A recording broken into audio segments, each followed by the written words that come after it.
Alright, guys, we're going to go ahead and continue on to the bottom portion of this can here. First thing I want you guys to do is go ahead and turn on X-ray mode back on. So that's this button over here, or Alt-Z, and then we're going to go Tab to go into edit mode.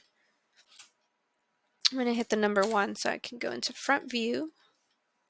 We're basically going to start beveling this part right here. So remember Alt-Option on your keyboard and then left click on an edge to select that entire loop cut. We are going to bevel this part here, and to bevel it's Control-B on your keyboard.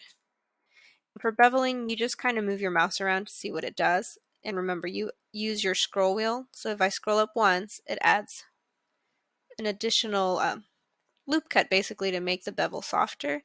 And I'm looking at something maybe like that. So I'm going to left click to confirm. And with these still selected, I kind of just want to line up this loop cut with this bottom part here. So I'm just going to hit G and then Z on my keyboard to line that up. It's actually about right there. Cool. I can keep going if I wanted to, but no, that's okay. All right. So that is looking good so far. Okay. So now I'm going to turn off X-ray mode again just to see how that's looking. And we're going to go ahead and work in face select now. So remember, face select is this one over here or the number 3. And I'm going to orbit so I could see this bottom portion here. And I want you to click on this bottom face here. You're going to hit the letter I on your keyboard to inset just slightly. You just move your mouse ever so slightly to something about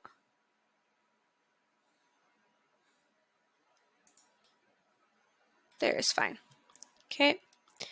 Once you have that inset done, keep that face selected, right? You're going to hit E to extrude and then S right away to scale this even further down like so.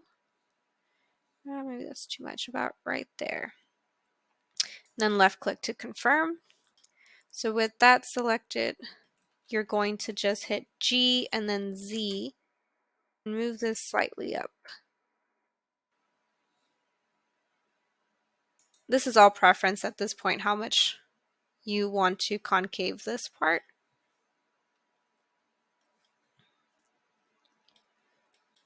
Right, but that's looking a-okay. You can hit G, Z again with that face selected and move it up or down if you change your mind.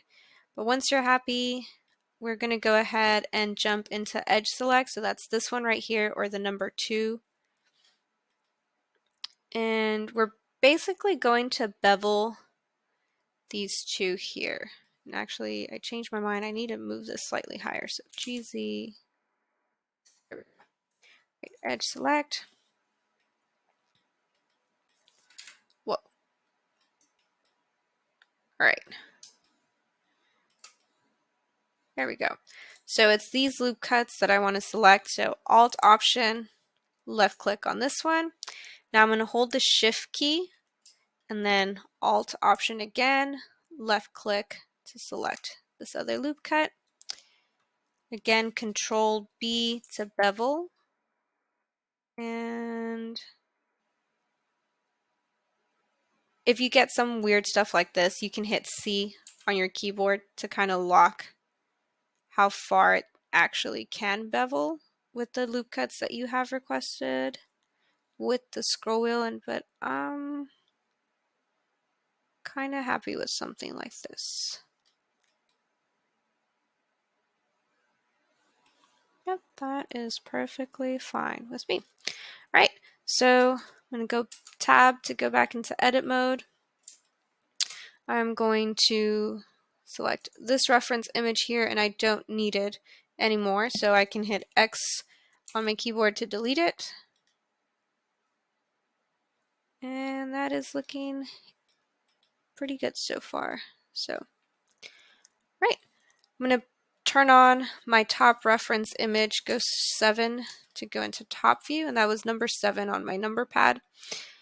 And we just want to try to align this as best that we can. So with this image selected, you have this option over here in your properties panel where it says opacity. You can toggle that on and kind of left click and drag this up or down to help you kind of size this down appropriately. So I can hit S, and I want to say this is A-okay. I'm also going to orbit to see what it looks like on this side. GZ.